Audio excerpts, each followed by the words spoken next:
Assalamualaikum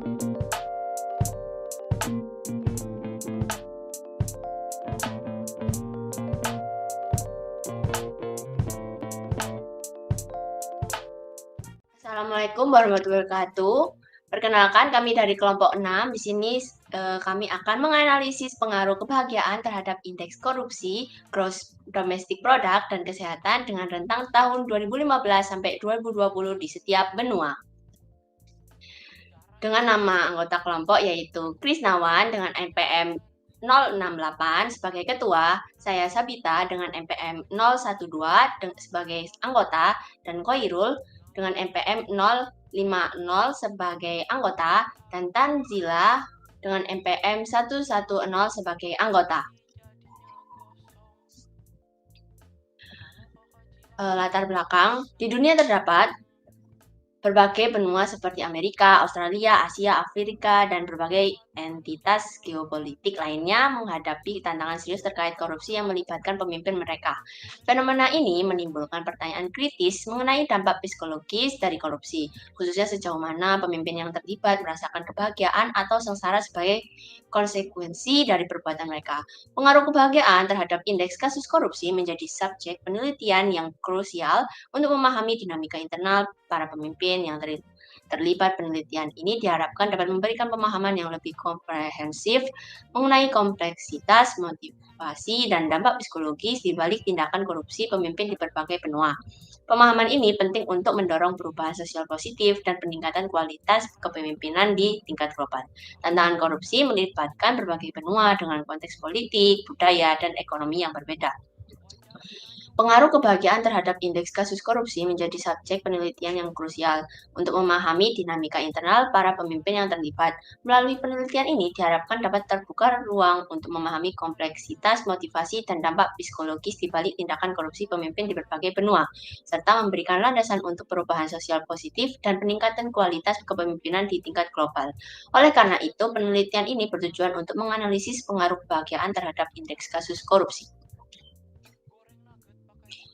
Rumusan masalah dan tujuan pada proyek kami adalah seberapa besar pengaruh kebahagiaan terhadap indeks kasus korupsi di setiap benua pada tahun 2015 sampai 2020, juga kebahagiaan terhadap GDP atau Gross Domestic Product di setiap benua pada tahun 2015 sampai 2020, dan yang terakhir seberapa besar pengaruh kebahagiaan terhadap kesehatan di setiap benua pada tahun 2015 sampai 2020. Tujuannya yaitu mengetahui pengaruh dan insight kebahagiaan terhadap indeks kasus korupsi dengan rentang waktu dari 2015 sampai 2020 pada setiap benua, dan kebahagiaan terhadap GDP, lalu kesehatan, seperti itu.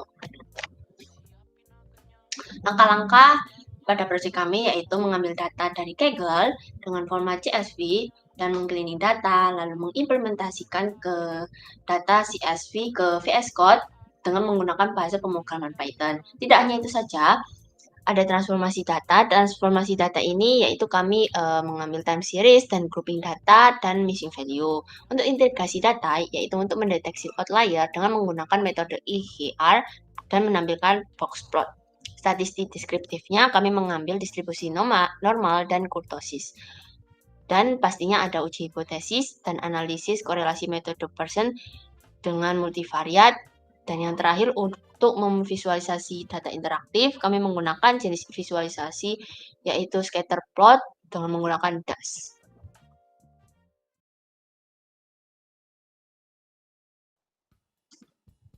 Selanjutnya yaitu transformasi data.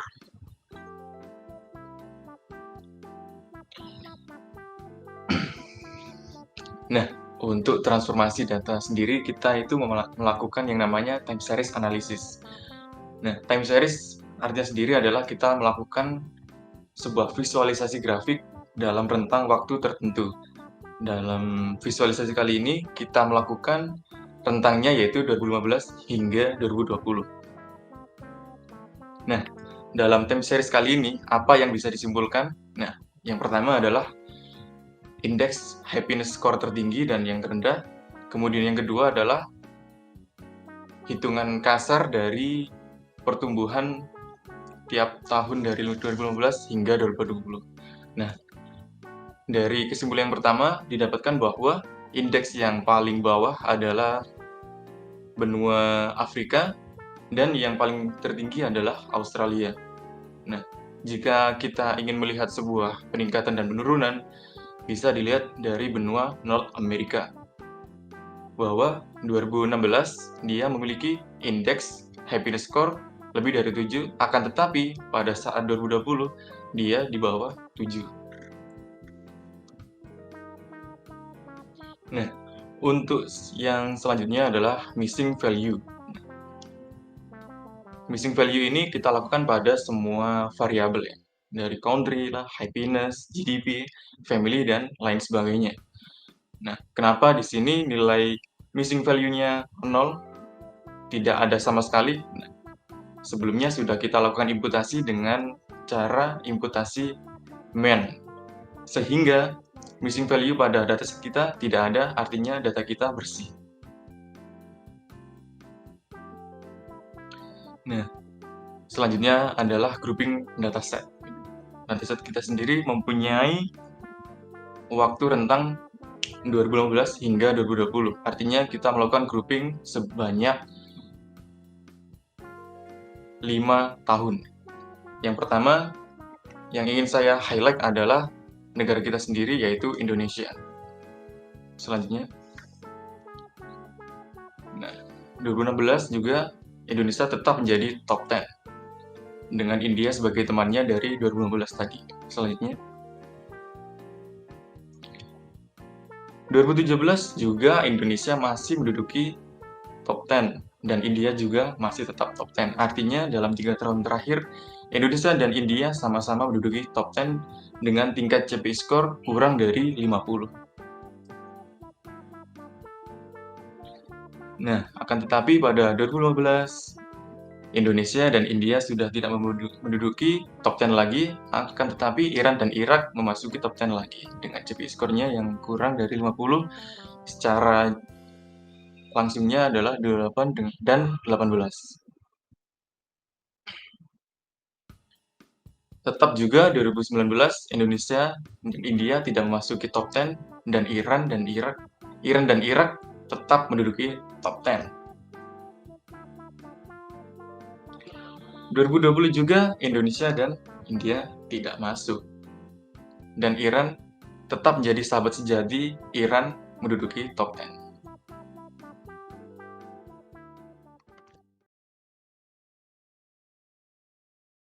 Baik, selanjutnya adalah integrasi data, yaitu di sini kita melakukan beberapa step. Yaitu pertama, yaitu kita akan mendeteksi outlier.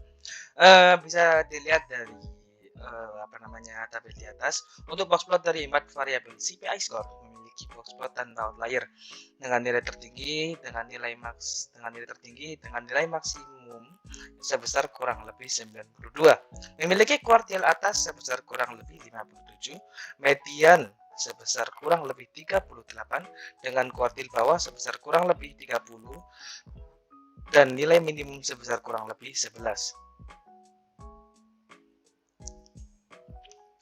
Dan seperti yang dapat kita lihat di depan, di sini dapat kita simpulkan bahwa data, terutama setiap variabel dalam data tersebut, berdistribusi normal. Hal tersebut dikarenakan ketika data tersebut divisualisasikan pada ggplot seperti yang di depan, kita lihat memberikan output linear positif seperti garisnya yang menaik dari bawah ke atas.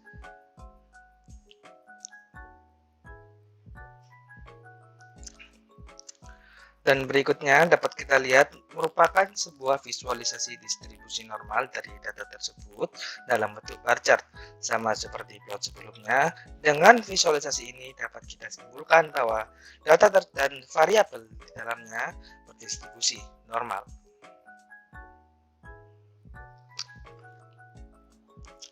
Berikutnya merupakan tes kurtosis. Di sini dapat kita lihat terdapat 2 tes kurtosis yang kita lakukan pada 2 variabel berbeda. Yang pertama yaitu GDP per kapita dan yang ketiga adalah CPI, yang kedua adalah CPI score. Di sini dapat setelah kita melakukan perhitungan pada tes tersebut, kita mendapatkan nilai kurtosis pada variabel GDP per kapita sebesar 2,315, yang dimana dengan itu dapat kita simpulkan bahwa data tersebut atau variabel tersebut mengarah ke Brady-Kurtic. Dan selanjutnya yaitu pada variabel CPI score, setelah kita melakukan perhitungan lagi, kita mendapatkan nilai kurtosis sebesar 2,54 yang mana membuat kita menyimpulkan kembali bahwa data tersebut mengarah kepada Brady-Kurtic. Kita akan melakukannya lagi pada dua variabel selanjutnya, yaitu variabel X terakhir dan juga variabel Y-nya, yaitu happiness score. Pada kolom atau variabel health sendiri kita mendapatkan nilai kurtosis sebesar 2,69, sama seperti yang sebelumnya kita mendapatkan hasil bahwa data tersebut mengarah ke Brady-Kurtic. Dan selanjutnya pada variabel Y-nya sendiri pada happiness score dengan nilai kurtosis sebesar 2,2245. Di sini dapat disimpulkan bahwa data tersebut juga lebih mengarah ke Brady-Kurtic.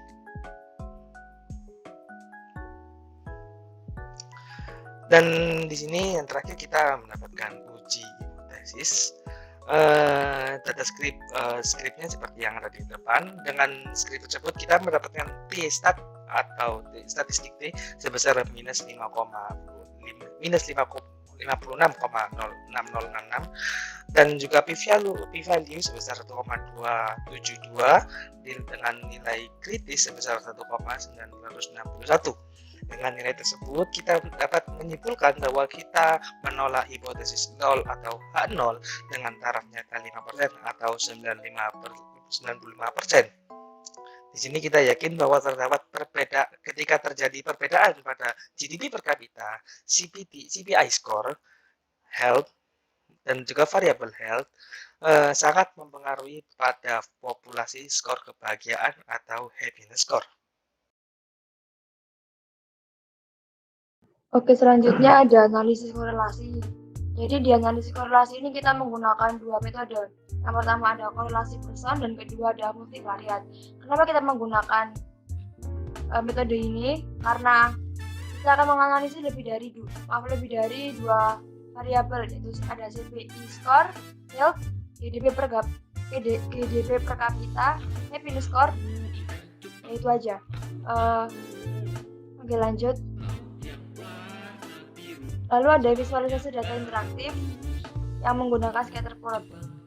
Di sini kita menggunakan tahun 2015 dan menggunakan variabel